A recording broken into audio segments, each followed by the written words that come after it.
এখানে cricket control board কিভাবে আসলো মাননীয় স্পিকার? কিসের মধ্যে কি পান্থাবাতে গিয়েছে, যাই হোক।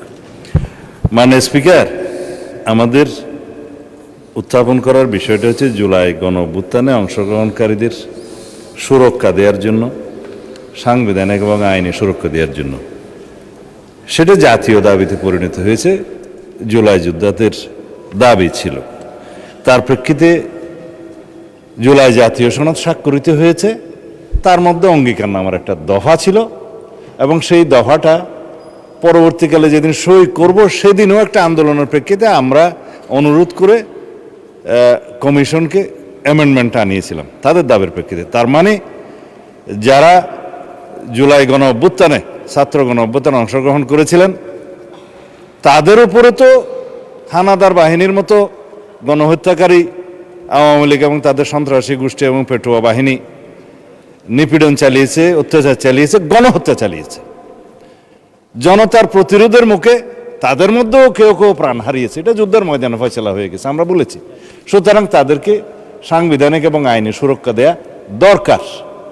সেই প্রেক্ষিতে এই আইনটা, অধ্যাদেশটা ইন্টারিম গভর্নমেন্ট প্রণয়ন করে সবার মতামতের প্রেক্ষিতে। হ্যাঁ, এখানে যদি আপনি সংশোধন আনয়ন করতে চান, মাননীয় সদস্যের উদ্দেশ্যে বলছি, সেটা সেকেন্ড রিডিং মধ্যে আপনি সংশোধনে আনতে পারতেন, আগে নোটিশ দিতে পারতেন, সেই সংশোধনীগুলো নিয়ে আমরা আলাপ করতে পারতাম। সেটা একটা স্টেজ। এখন বিল উত্থাপনের পরে বা উত্থাপনের অনুমতি চাওয়ার পরে আপনি পারেন বিধি মোতাবেক ৭৪, ৭৫, ৭৬ বিধিতে পারেন, কিন্তু এর প্রেক্ষিতে আমার যে জবাবগুলো আজকে দিতে হবে ফর রেকর্ড, সেই জবাবগুলো আমার বলা উচিত, জবাব দেওয়া উচিত।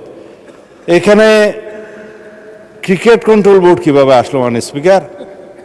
বাংলাদেশ ক্রিকেট কন্ট্রোল বোর্ডের ইন্টারিম গভর্নমেন্টের সময় তৎকালীন ক্রীড়া উপদেষ্টা ক্ষমতার প্রয়োগ করে সারা বাংলাদেশের জেলা কমিটিগুলোকে প্রভাবিত করে সেভাবে নিয়ে আসে।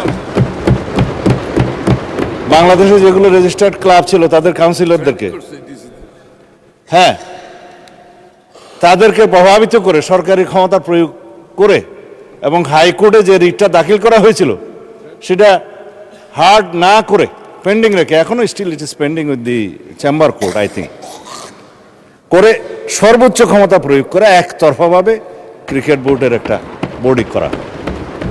তার প্রেক্ষিতে বর্তমান গণতান্ত্রিক সরকার মাননীয় ক্রীড়ামন্ত্রীর নেতৃত্বে তিনি একটা ইনকোয়ারি বোর্ড করে দিলেন কি কি অনিয়ম হয়েছে না হয়েছে ফাইন্ড আউট করার জন্য। সেই তদন্ত কমিটি রিপোর্ট প্রদান করার পরে তারা ডিক্লেয়ার করলো এখানে যথেষ্ট অনিয়ম হয়েছে। আরো অনেক কথা আমি বলতে পারতাম, বলছি না। তারপরে সেটা ডিজলভ হয়েছে। ডিজলভ হওয়ার পরে একটা ক্রিকেট কন্ট্রোল বোর্ড হয়েছে, আহ্বায়ক কমিটি হয়েছে, অ্যাডক কমিটি। কাকে দিয়ে হয়েছে? এই দেশের কৃতি ক্রিকেটার, বাংলাদেশে সবচেয়ে পরিচিত, সারা বিশ্বে পরিচিত তামিম ইকবালকে দিয়ে। মাননীয় স্পিকার, আমি জানি আপনার সময় নষ্ট করছি, কিন্তু ফর রেকর্ড আপনি জুলাই অভ্যুত্থান সুরক্ষা এটার উপর বলেন। ক্রিকেট কন্ট্রোল বোর্ডের, ক্রিকেট বোর্ডের অ্যাডক কমিটিটা করা হয়েছে। আমরা এখানে কোনো বাপের দোয়া মায়ের দোয়া করি নাই। এখন এতদিন পর্যন্ত শুনতাম মায়ের দোয়া পরিবহন আছে, আজকে মাননীয় সদস্যের কল্যাণে দেখলাম বাপের দোয়া কমিটিও আছে। যাই হোক, মানবাধিকার কমিশন নিয়ে উনি কথা বলেছেন, এটা বলতে হয়, জাতির কাছে কিন্তু ভুল রিপোর্ট যাচ্ছে মাননীয় স্পিকার। হ্যাঁ, ৩ মাসের ভিতরে ক্রিকেট কন্ট্রোল বোর্ড ইলেকশন দেবে তারা বিধি মোতাবেক। মানবাধিকার কমিশন মাননীয় স্পিকার, গুম কমিশন এবং আইসিটি অ্যাক্ট, তিনটার মধ্যে ওভারল্যাপিং আছে। আইনমন্ত্রী পরিষ্কার করে কয়েকদিন আগে বলেছে, আমরা একটা স্বাধীন মানবাধিকার কমিশন করতে চাই যার সাথে মিল থাকবে গুম আইনের, যার সাথে মিল থাকবে আইসিটি আইনের। কারণ গুমের কারণে যে বিচারটা আইসিটি কোর্টে এখন করা হচ্ছে, আইনটা পরিবর্তন করে যার সাজা যাবজ্জীবন এবং মৃত্যুদণ্ডও আছে খুব সম্ভবত। ইনভেস্টিগেটিং এজেন্সি তাদের আছে, প্রসিকিউশন টিম আছে, তদন্ত টিম আছে। তারা প্রসিকিউশন যখন একটা চার্জশিট দাখিল করে, ওরা বলা হয় ফ্রেমিং অফ দি চার্জের আগে ফর্মাল চার্জ দাখিল করে। এই ফর্মাল চার্জ দাখিল করার পরে ইভেন সেই ইলেকশন করার জন্য আর উপযুক্ত থাকে না। এই শক্তিশালী আইনটার সাথে ম্যাচিং না করে আরও কম সাজার বিধান করে একটা টেম্পোরারি তদন্ত করার একটা দায়িত্ব মানবাধিকার কমিশনকে দিয়ে ১-১.৫ বছর সময় বিনষ্ট হবে।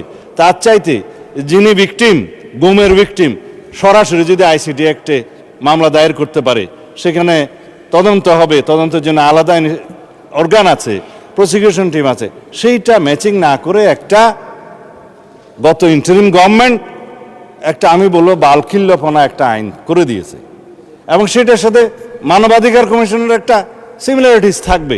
স্ট্রং মানবাধিকার কমিশন আমরা করতে চাই।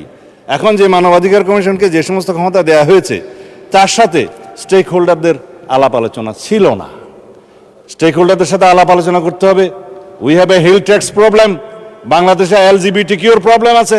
আমাদের সামাজিক এবং অর্থনৈতিক এবং ধার্মিক সমস্ত কালচারকে মিলিয়ে তারপরে আমরা এই দেশের উপযোগী আন্তর্জাতিক মানসম্পন্ন ইনশাআল্লাহ মানবাধিকার কমিশন বিল আমরা এখানে আনবো, সেটা আমাদের কমিটমেন্ট। তার সাথে এগুলো বাধা দেওয়ার কিছু নেই। বিশ্ববিদ্যালয় এবং বাংলাদেশ ব্যাংক দখল কারা করেছিল মাননীয় স্পিকার ইন্টারিম গভর্নমেন্টের সময়, সেটা এই দেশের মানুষ জানে। বাংলাদেশ ব্যাংক কাদের নেতৃত্বে কিভাবে বাংলাদেশের অর্থনৈতিক নৈরাজ্য সৃষ্টি করেছে, আমরা মনে করেছিলাম বাংলাদেশের অর্থনীতিটা পুনরুদ্ধার করার জন্য তারা কাজ করবে, বিপরীত করেছে। আমরা এখন সাফার করছি।